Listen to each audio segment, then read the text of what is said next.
So I've been seeing a lot of hate for Pokemon ZA, and I don't get it. Not saying that anybody that complains about the game is a big crybaby or anything, but I would have assumed that this game was going to be pure booty cheeks based off the things that people were saying about it. First off, I don't think the game looks bad enough to really talk about. I think that Gen 8 made me stop caring about Pokemon graphics in general. I remember being very upset about the N64 trees in Sword and Shield, but I'll ask y'all this. What made you think they were going to give you high-end graphics in a Pokemon game?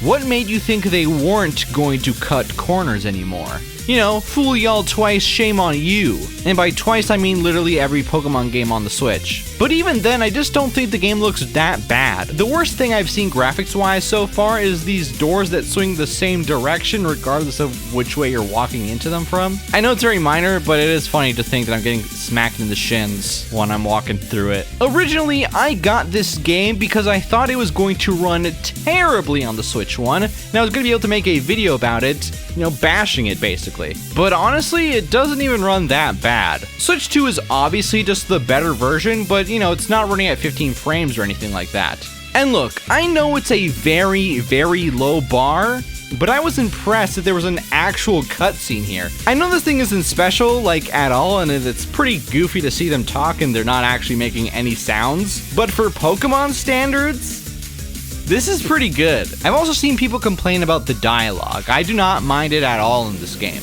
I really could not stand the amount of yapping in Arceus. It is not nearly as bad in this game. I don't find any character annoying or cringe. So far, nothing has been drawn out just for the sake of it. Maybe I tolerated more here because I'm actually really enjoying the game. It could be also because the intro wasn't 2 million years long like it was in Arceus. I do find it annoying that PCs never actually make any sounds when talking, like not even the text when it's scrolling by makes a sound. I never noticed that until Hayden from Waiting for Nintendo pointed that out about Arceus though, but now that I noticed that, the silence is deafening. So yeah, the game could have used some as the text is appearing on screen. More important than all that though is the gameplay. As somebody that absolutely loves turn-based combat, I was skeptical at the idea at first. I rolled my eyes at the thought of all the people that were gonna say, finally, Pokemon with good combat in it.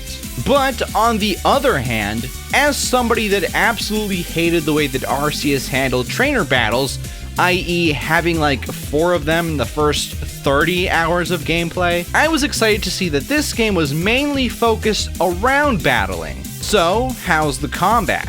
It's fun. Battles are now fast-paced and can end very quickly, but also not too quickly like in Arceus because most trainers have more than just one Pokemon. The fact that I have to mention that as an improvement from the last game really just shows how terribly that whole thing was handled in the last game. It was so bad. The battle zones at night are fun to be in, trying to sneak up on other trainers and whatnot.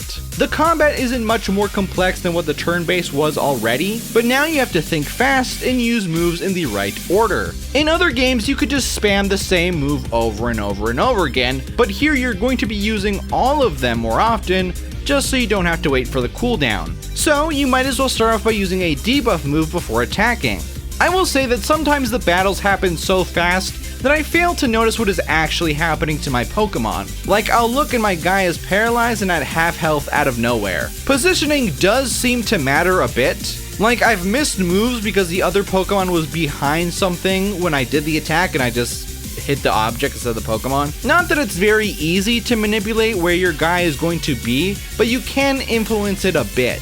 They usually will stick right by you unless you order them to attack, so if you move around, they'll move with you. There's also moves like these that will do damage over time as long as they're still standing in that area, and there's moves that can be used from afar and others that require the Pokemon to run up to the opponent first. I'm not sure if Roar can be used to push the Pokemon away so they end up missing with those kind of moves, but I do know for a fact that other attacks like Protect are now dependent on your timing. This all makes battles a lot more dynamic, but not necessarily better, but the fact that you are forced to use more than just one of your moves is just a lot better in my opinion. Different moves also have different cooldowns, so there's different reasons to bring different moves to your move pool. You can switch out your Pokemon practically whenever, but when you do so, you won't be able to attack until the opponent attacks attacks first. At least I think that's what's going on here. Some moves seem to be literally faster than others, like we issue the command at the same time, but one move just happens before the other one gets to. Usually doesn't matter, but if you're at low health, it could be the difference between hitting the Pokemon and not.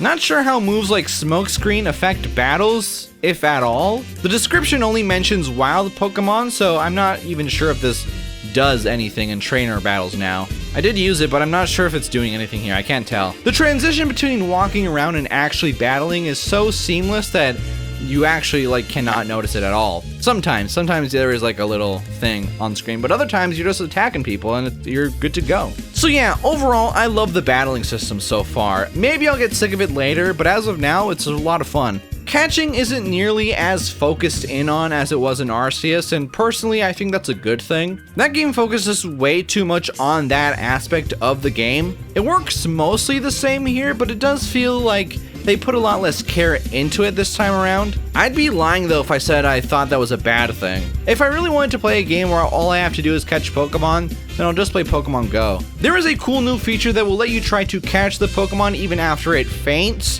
which makes it a lot more in line with the anime. I like it a lot. You only get one try though. If it breaks free, then it just disappears. We get a lot of TMs by completing these challenges that you can mostly ignore and still end up completing just by playing the game. Like, I've never actually gone out of my way to complete one, but I've completed a lot of them. So far, I'm really enjoying the game. I really hope I don't get to a point like I did with Arceus where I don't like the game anymore, because when I did my video on Arceus, I really liked it, but then like the next time I played it after making that video, I didn't like it anymore, which sucked. I realized that's all the game was. I was expecting there to be more stuff, but it was just the same, and I don't think it's gonna change after like at any time soon. So yeah, that game sucks. It was fun while it lasted, but it just wasn't enough there. It wasn't enough meat for me to chew on. Here though, it seems like it's enough so far. We'll see though. The only thing I don't like about the game so far, like the one like legitimate thing where I go, that sucks, is you get to rank, I think it's V, and then the next battle you do to rank up, it jumps you all the way up to F for story reasons, which absolutely sucks. I was really looking forward to actually having to do at least 26 battles of that kind. I was excited for that, but nah, we jumped straight to F for freaking story reasons. Not the worst thing, I guess, but it is a bit disappointing. I did actually pre-order the game, but then your boy didn't have enough funds in the bank. So Amazon just didn't issue the order. I thought it was gonna charge me when I pre-ordered it, but no, it just waits until the game's actually out for some reason. By the time I noticed though, like the next day I went and deposited money, but Amazon had already like just canceled the order. So I thought, oh, okay, whatever, maybe I just won't get the game. But I happened to go to Walmart, it was there. I thought, okay, I'll get it.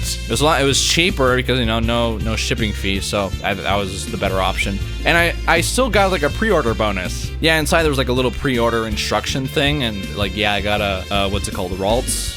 I don't know, it's like one of the megas. So yeah, that's cool. I think like Walmart always does that. Like they always give out pre-order stuff, even if it's just you're just buying it for some reason. But yeah, I'm enjoying the game. I'm probably gonna review the game in its entirety, just because I'm enjoying it quite a bit, and I might as well. So yeah, I look forward to that.